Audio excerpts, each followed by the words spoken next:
అదేమిటో తిలక్ కౌముద్ రాగం అంటే విజయవారి చిత్రాలకు పనిచేసినటువంటి అందరు స్వరకర్తలకు ఇష్టం అంట. ఆ రాగం అంటే మాధవపతి సురేష్ గారికి మరీ మరీ ఇష్టం అంట. అందుకే ఆనవాయితీ నిలబెడుతూ ఆత్మానందాన్ని పొందుతూ శ్రీకృష్ణార్జున విజయం చిత్రంలో అదే రాగంలో ఒక పాటను చేశారంట. ఆ పాట వల్లే సురేష్ గారికి ఉత్తమ స్వరకర్తగా నంది పురస్కారం కూడా వచ్చింది. బాలు గారు, చిత్ర గారు, రేణుక గారు ఆలపించిన ఆ నృత్య సంగీత సమరగీతాన్ని తానొక్కదాన్నే పాడతానంటూ వేదిక మీదకి వస్తున్నారు కల్పన గారు. ఆకుచాటు పిండ తడిసే, ఆకుచాటు పిండ తడిసే, కోకమాటు పిల్ల తడిసే, ఆకుచాటు పిండ తడిసే, కోకమాటు పిల్ల తడిసే, ఆకాశ గంగొచ్చింది, అందాలు ముంచెత్తింది, గోదావరి పొంగొచ్చింది, కొంగుల్ని ముడిపెట్టింది. Discipline discipline. మీరు పాడబోయే పాటకి మీరు చేసిన ఈ ఆటకి ఏమైనా సంబంధం ఉందా? ఈ స్ట్రక్చర్కి గొంతుకి ఏదైనా సంబంధం ఉందా?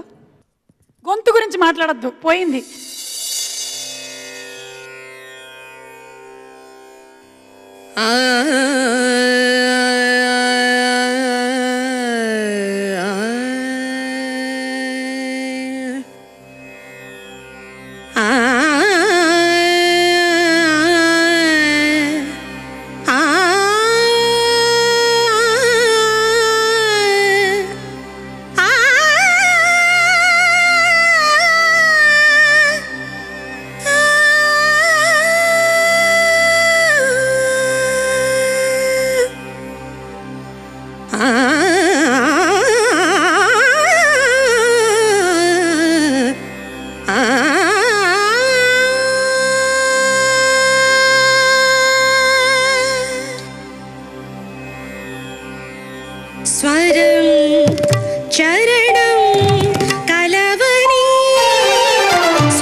నడిచిన ధీంటి మను తాళమ్ముల జతులను హర్షించగాలు పెరుగని నర్తనతో కదలి రాదు కళ్యాణి జగతి ఆగు గదిలో కడలి తరగలై పోని రయవ మీరు లయలో తతికిండతోం తరికిడతోం తింగిటతోం తరికిడతోం కిండతోం తరికిడతోం తతోం తరికిడతోం సాన్నిధ పరమగరి నిజరి నిజరి మ నిజరి మ పస స్వరం చరణం కలవని సంగీత నాట్యమున సంగమమై స్వరం చరణం కలవని తాం తకిట తాం దండ తత దీం తకక్కడతాం ప నిజరి ని సరి మ పస నిద పమగరి స తజం తణం ధిమిత ధిమిత తది కిండతోం తదిత్తాం సరి మ ప నిద మ పస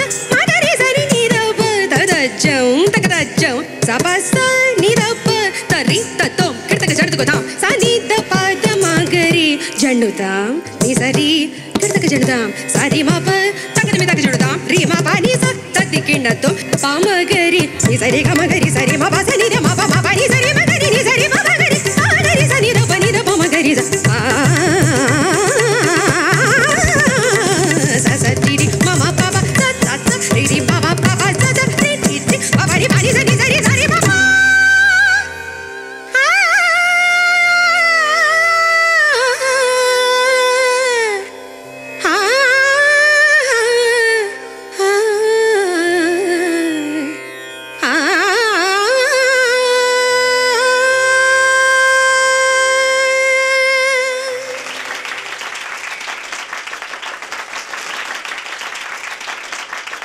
ఎంత కష్టమైన పాటని ఎంచుకొని పాడి అందరి మెప్పులు పొందిన కల్పన గారు, యు ఆర్ గ్రేట్.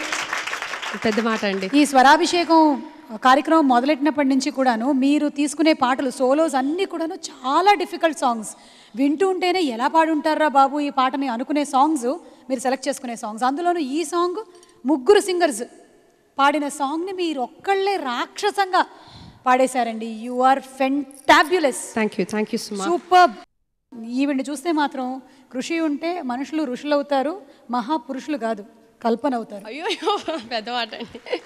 బికాజ్ ఆవిడ ఫిజిక్ని మెయింటైన్ చేసిన తీరు కానీ ఆవిడ మౌల్డ్ చేసుకున్నటువంటి ఆ పద్ధతి కానీ hats off to you Kalpana. You are an inspiration to so many people. Thank you so much. Thank you.